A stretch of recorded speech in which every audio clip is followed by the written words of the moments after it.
Hola. Bueno, muy buenas tardes a todos. Muchas gracias por estar en esta Carpa de la Palabra, por asistir a la Semana Negra de Gijón, que está siendo todo un éxito, todas las carpas llenas, sea cual sea la hora, sea cual sea la situación climatológica. Con este pedazo de día, pues aquí estamos defendiendo la literatura y la muy buena literatura, como es el caso de Tierras Muertas. Bienvenida a Sisión, Nuria. Hola, ¿qué tal? Gracias. Es un honor, nos decía que era la primera vez que venía a la Semana Negra de Gijón y pues yo tengo el honor de poder presentarla porque la verdad es que tiene un auténtico novelón que además es Premio Silverio Cañada en esta edición, así que me imagino que viene con ilusión, ¿no? Con doble ilusión, ¿no? Venir por primera vez a esta Semana Negra y venir además como candidata, ¿no? Claro, por supuesto, mucha ilusión. Bueno, premios aparte, esta podríamos decir que es una trama familiar que se enreda, pero eso sería una manera muy básica de explicar esta novela, porque en esa trama familiar una de las cosas más interesantes es que está distribuida por capítulos y cada uno de los miembros de la familia es el que habla. Y eso nos va dando la perspectiva de lo que sucede en esta novela. Explícales, si tú quieres, un poco la trama, para que no sea yo la que lo desvele. Es difícil, ¿eh? Sí. Es la pregunta tal vez que ningún autor quiere responder, ¿no? Sí, bueno, yo supongo, cuando tú escribes hay dos historias, ¿no? Una la que muestras, que es la historia, ¿no?, que aparece en la sinopsis del libro, que es la muerte de Joan, el hijo del medio de la familia que ha sido asesinado, ¿no? Bueno, empieza la novela con Joan... ¿me oís bien ahora? ¿Mejor? La novela empieza con Joan agonizando y luego se muere, ¿no? Y hay que descubrir quién lo ha matado. Pero realmente yo cuando la concebía, la trama interior era otra, que es la historia de una mujer que vive en un ambiente con mucha violencia, que nace en una casa con mucha violencia y que queda condenada para siempre. Y aunque ella intenta, ¿no?, rehacer su familia, rehacer, ¿no?, su historia, nunca va a poder, y como en una tragedia griega, pues sus hijos van a sufrir las consecuencias de este castigo, ¿no?, atávico. Uh-huh. Hay como una maldición, esa es la sensación que me da a mí, ¿no? Y por lo que cuentas, desde el primer momento tú tenías esa idea de la maldición, ¿no?, que la persigue. Sí, para mí era muy importante el tema de la maldición dentro de la sangre misma, ¿no? Incluso, de hecho, yo me acuerdo que con mi editora estuve discutiendo porque había puesto la palabra genética, ¿no?, que dentro de la novela, que es de principios del siglo XX, ambientada allí, no tenía ningún sentido, pero para mí era fundamental para comprender, y al final decidimos quitarla, evidentemente, ¿no? Pero por un lado tengo pues las tragedias griegas, ¿no?, de Eurípides, de Sófocles en la cabeza, pero por otro lado también tengo a Faulkner, ¿no?, y la importancia que alcanza el tema de la sangre en el sur de los Estados Unidos, ¿no?, de la maldición de tener, ¿no?, una simple gota de sangre negra, por ejemplo, ¿no? Entonces todo mi imaginario simbólico y literario pues bebe de ahí. Uh-huh. Y se desarrolla en una masía. Quería preguntarte de dónde te viene la inspiración para contar esta historia. Sí, realmente no lo pensé, lo pensé posteriori. Sí que es verdad que todos los libros que a mí me han fascinado en la vida tienen su mundo simbólico en el campo. Entonces yo tenía todos los materiales del campo, las herramientas, la naturaleza, ¿no? Y también he leído muchísimo y me he impregnado muchísimo del romanticismo catalán, ¿no?, y con su idea de hacer que la naturaleza sea un personaje más, ¿no?, un personaje simbólico dentro de la obra, ¿no?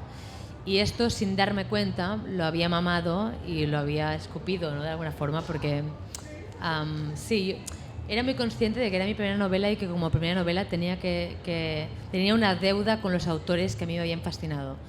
Y en este sentido para mí era un privilegio, ¿no?, que cada capítulo fuese un homenaje a una obra que a mí me había fascinado, ¿no? Por ejemplo, el primer capítulo, que es el que abre, que es el del niño, es un homenaje a la muerte y la primavera de Rodoreda, que es una novela muy angustiante de un chico que vive en un pueblo donde se ha suprimido el deseo, ¿no? Y toda la búsqueda, ¿no?, un poco de libertad y de vida donde todo está calcinado. Entonces por eso yo hice el personaje del niño, ¿no?, que es un personaje pues muy similar al personaje de Rodoreda. Uh-huh. Como comentas, es tu primera novela, de hecho el premio es a primera novela negra, es llamativo que sea una primera novela. También quería preguntarte si antes habías escrito algo, porque por lo que vi habías intentado poesía o algo así, pero es sorprendente porque si la leen tiene un estilo muy personal. A mí me parece una novela muy, muy valiente en ese sentido, porque aunque tú dices que estás inspirada en otras novelas, yo creo que es tu pluma, ¿no? Es tu voz. ¿Puedo leer un poquito? Claro. ¿O prefieres leer tú? No, lee. ¿Sí? Mira, así empieza el capítulo que decía del nen, el guaje, niño, ¿no? Empieza así. Los ojos de madre parecían más muertos que los de Joan. Con la mano izquierda apretaba la rodilla de su hijo y con la otra se limpiaba los dientes, rascando con las uñas hasta las cavidades cubiertas de encía negruzca. Llevaba 3 horas así. De vez en cuando tragaba saliva sanguinolenta y reanudaba la tarea con una persistencia más intensa.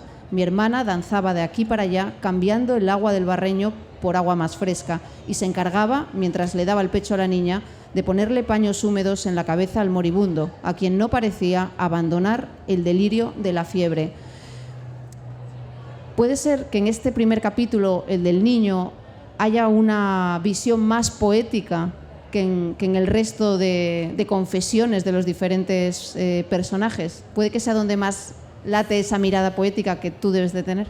Sí, yo creo que, claro, son para mí los personajes más poéticos, más dulces y más buenos son el niño y Esteban, ¿no? Que es el chico que es considerado por todo el pueblo como el retrasado, aunque realmente es un tío con unos sentimientos y una visión política para mí muy potente, ¿no? Por ejemplo, porque cuestiona la prostitución de su madre, o sea, el hecho de que hombres la violen a cambio de dinero, y ve toda la violencia a la que el cuerpo de su madre es sometido, cosa que para ella es imposible porque ella, al estar ejerciendo la prostitución, no emplea este discurso para sí misma, ¿no? Claro, ¿qué pasa? Que estos personajes son personajes que no tienen casi contacto humano. Uno porque es considerado un retrasado, ¿no? Que tiene diversidad funcional, y el otro porque le falta un brazo y no puede trabajar la tierra como sus hermanos, ¿no? Y al no tener contacto con esta, digamos, libertad amoral, ¿no? Y esta depravación del resto de personajes de la novela, tiene una mirada mucho más de observación, una mirada mucho más pura de acercarse hacia los otros cuerpos con un aprecio y un amor que a los demás les ha sido arrebatado, ¿no? Hablabas de la violencia. La novela es muy violenta por momentos y descarnada, incluso grotesca. Es sin tapujos. Escribes rompiendo huesos, ¿no? Sí, claro. Lo decía antes a unos amigos, o sea, aludes a todos los sentidos, olfativo, táctil. ¿Cómo fue ese proceso de escritura? Porque entiendo que en ningún momento dijiste, ostras, igual quien lo lee, esto le da asco. No, claro, yo cuando lo escribía no me daba cuenta de que era ni violenta, ni... Bueno, a veces los puntos tan extremos, ¿no? Como el cadáver de una madre calcinado. Estos momentos que yo reía, pero me reía de mí misma, ¿no? De cómo mi mente había sido capaz de crear esto. Pero sí que es verdad que cuando terminé la novela y la dejé, ¿no? A mis amigos para que la leyeran, se la dejé a mis amigos, me decían todos, pero ven dicho, ¿qué coño tienes en la cabeza? O sea, ven dicho que... No, porque, claro, no sé, yo creo que es una novela que ahora mismo no podría escribir, porque es una novela que está escrita después de la juventud, ¿no? Entre un paso entre la juventud y la madurez, ¿no? El darte cuenta de que eres una persona mortal, de que vas a morir y de que en el mundo hay maldad, ¿no? Y en este conocimiento de salir un poco de tu burbuja fantástica, ¿no? de la niñez y observar con los ojos, ¿no? Con tus ojos y tu conciencia todo el dolor que existe en el mundo. Yo creo que es una novela de desengaño un poco, ¿no? Que ahora sería incapaz de escribir, ¿no? Y que solo podré escribir una vez en mi vida.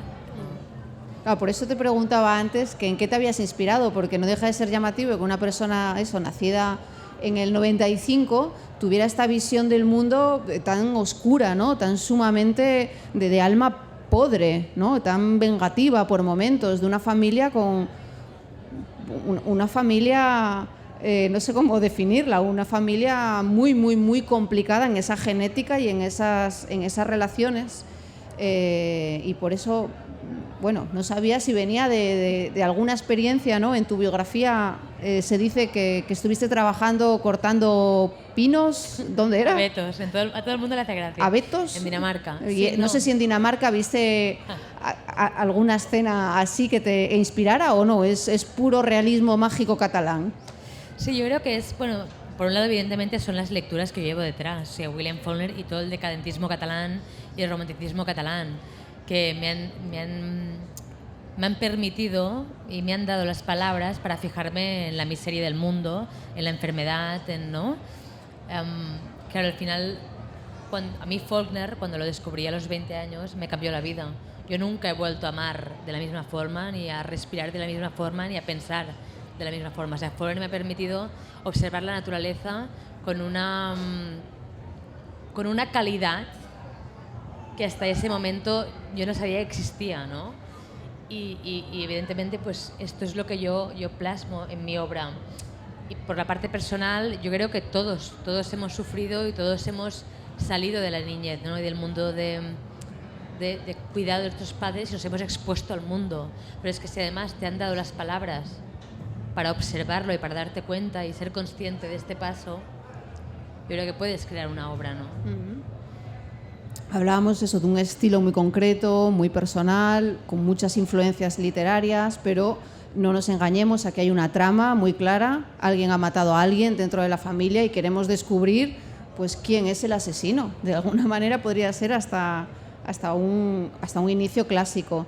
Y lo interesante es que eso, en cada capítulo lo van contando los diferentes personajes de esta historia, en primera persona.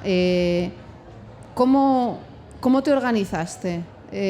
¿Vino por sí sola la historia o realmente tenías posits diciendo ahora habla el Jaume, ahora el Pere, ahora la María, sin tilde, ¿no? María. No, María. María. Si no lleva tilde, pero se pronuncia... No pone tilde, ¿no? Igual, vale, sí, en catalán. Muy bien.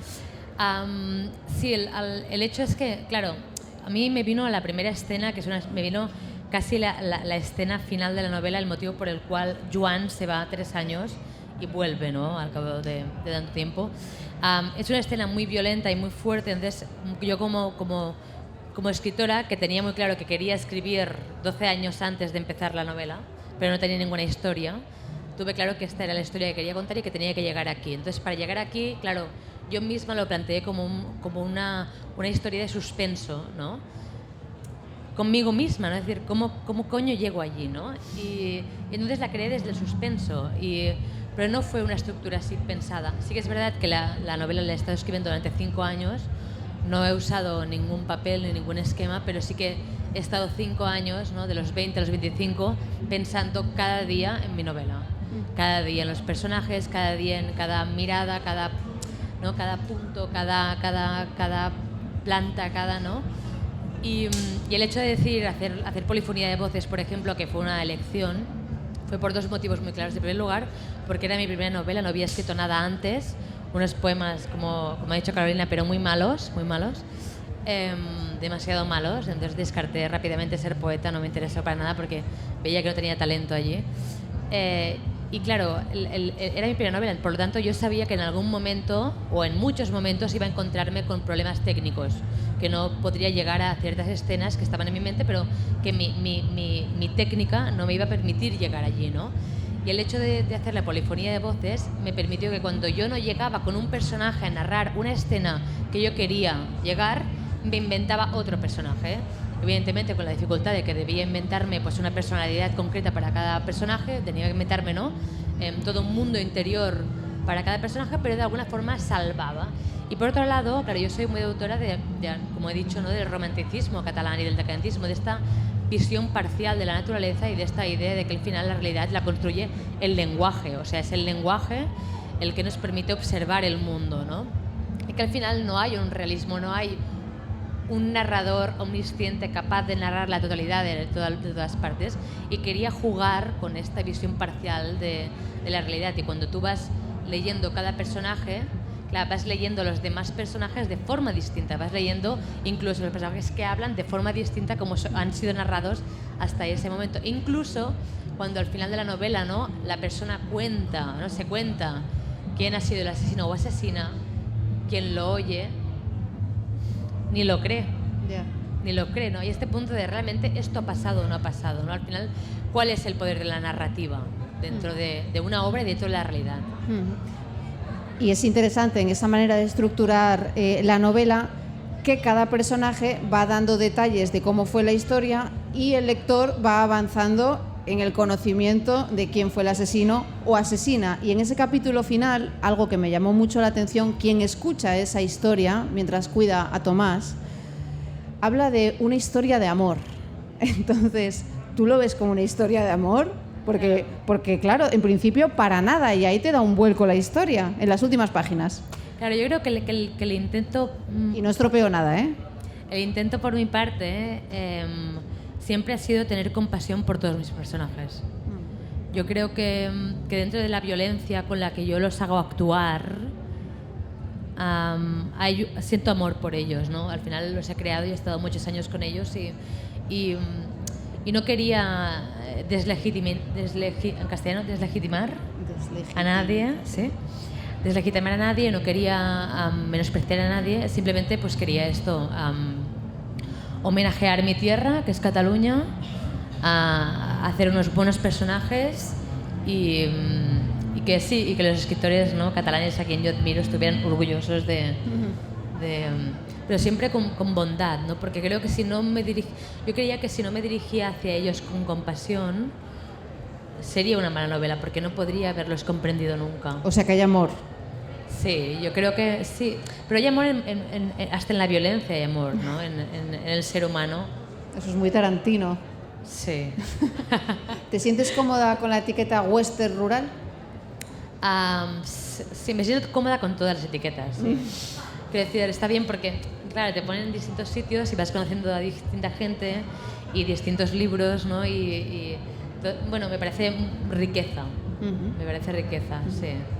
Además que los westerns me flipan a mí, o sea, no es como uno de mis géneros. De hecho, se nota, ¿no?, en el capítulo de Pera. Sí. Yo intento reproducir un western, ¿no? Y algún día en mi vida me gustaría escribir un western.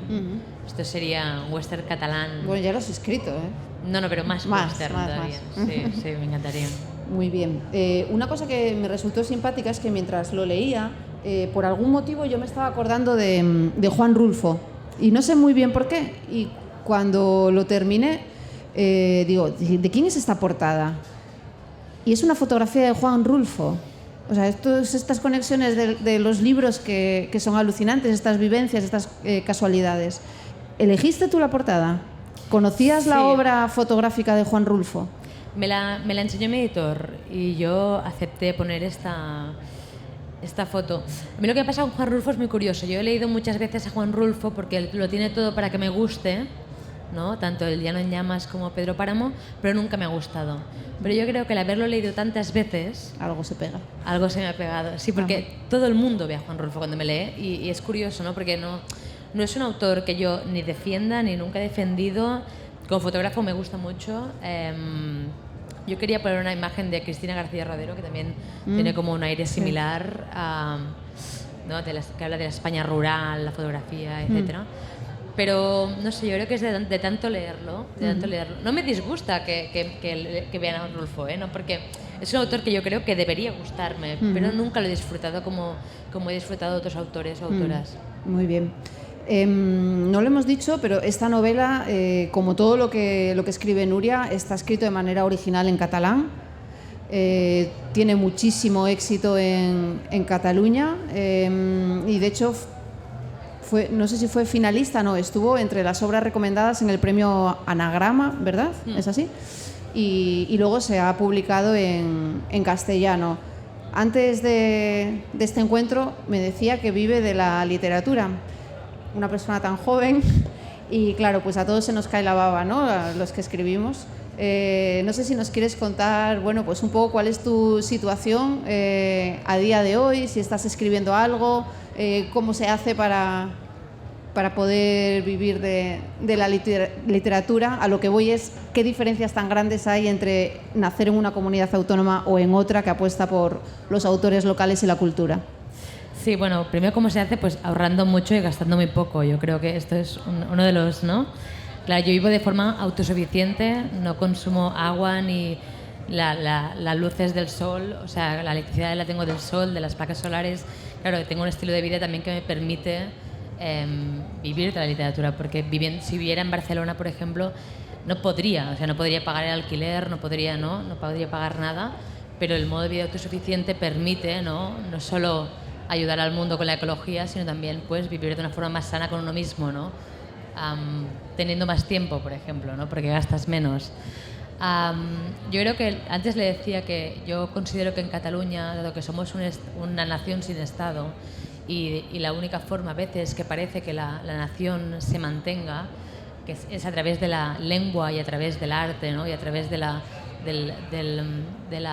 cultura, tenemos la suerte de que tenemos muchas becas y tenemos, yo creo, un apoyo fundamental por parte de instituciones como el José Ramon Llull, por ejemplo, ¿no?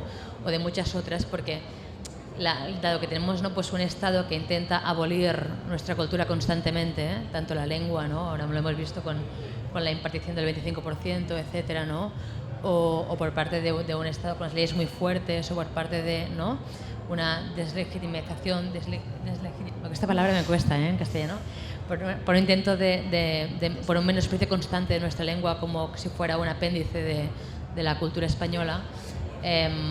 Debemos armarnos, ¿no?, y luchar contra ello. Entonces tenemos, bueno, un sentimiento, los escritores catalanes, de nacionalidad muy fuerte y de lucha con nuestra propia cultura.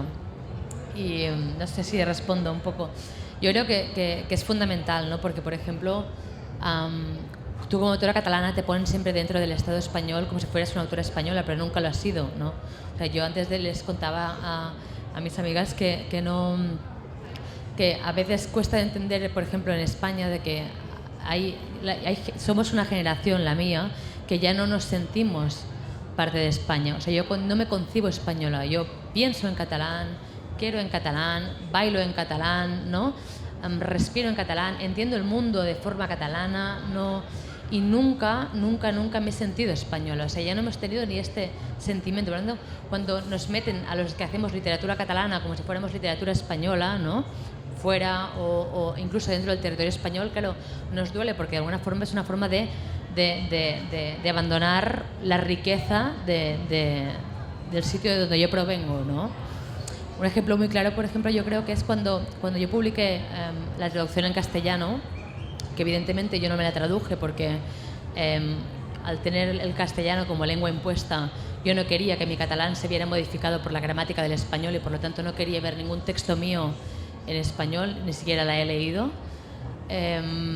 Cuando se publicó, a mí me dijeron que yo venía de Cela, ¿no?, como si del tremendismo español, pero yo evidentemente vengo de la tradición catalana, pero al ser, ¿no?, una escritora de una nación dentro de un Estado que es el Estado español, que concibe como unidad, ¿no?, su nación, ¿no?, como si España fuera una nación única, me metieran dentro, porque la concepción del español y del territorio hace que te pongan dentro de una tradición que no es la tuya, que ni siquiera has contemplado, que ni siquiera has leído, ¿no? Yo a Cela lo leí después de haber publicado, porque me decían que me parecía tanto a Cela que me fui para ahí directa, ¿no? Y bueno, yo creo que también que es normal que como autora catalana tengamos ayudas, ¿no? Porque al final ser escritor catalán significa ser un ser en lucha constante y constantemente, ¿no? Es como una cosa como... por un lado tienes el tema de la nacionalidad que te la valore, y por el otro tienes el tema de la lengua, ¿no?, de que constantemente tienes palabras castellanas y no sabes cuántas y no conoces palabras en tu propia lengua, ¿no?, que tienes que ir a buscar porque ya han sido sustituidas por vocablos españoles. Otra de las cosas que comentábamos es que que tú me comentaste, es que te llama la atención que estés en un festival de literatura negra, que no te habías planteado que lo tuyo fuera negro. Y yo te decía, pues si es negro fosforito. Es curioso, ¿no? Claro, cualquier etiqueta dices que te parece bien, pero entiendo que no escribes partiendo de ninguna etiqueta y sigues sin considerarla negra. Sí, también es verdad que a lo mejor no la considero negra porque nunca he sido lectora de novela negra. Y si lo he sido, nunca la he concebido como novela negra, lo que estaba leyendo, ¿no? Claro, yo entiendo que es la preocupación por el aspecto social, ¿no?, lo que decíamos. Hay ciertas características, el hecho de que haya un crimen, ¿no?, que sí que se puede asociar, pero yo no, en Cataluña no se me ha puesto ahí, por ejemplo, ¿no? Sí que algunos clubes de lectura sí, ¿no? El Club de la Novela Negra en Cataluña sí que me lo ha puesto, ¿no? Y he tenido la ocasión de poder hablar con los lectores a partir de este enfoque, pero no me importaba. Yo lo que quería era hacer una obra que pudiese ser leída en cualquier parte del mundo y que al mismo tiempo reflejara mi nación, ¿no? Y yo, para mí era lo importante en ese momento. Y esta es la historia de los Planat de Val, no sé si lo digo bien, y Capdevila, sí. ¿no? Una historia en generaciones entremezcladas. Estás en la Semana Negra, la consideres negra o no. Es una novela con un estilo muy personal, muy concreto, muy arriesgado. Yo no había pensado en la comparación con Cela. También me gustaría que dijeras ese otro autor, aparte de Follner, que en la traducción al castellano no te pusieron en la biografía. Víctor Catalán. Es una autora, de hecho, ¿eh? Victoria. Víctor Catalán, pero escribía con seudónimo de hombre para poder... Pues nos la apuntamos para leerla, Víctor Catalán, y yo os animo a que os hagáis con esta novela, la leáis. Yo la leí 2 veces, porque cuando llegas al final dices, ostras, si me había estado dando pistas en cada uno de los autores y yo no las había detectado. Entonces la releí y me gustó aún más. Ella va a estar firmando aquí. Mañana está entre las finalistas, quién sabe lo que pasará, y tenéis hoy oportunidad de hablar con ella. Muchas gracias.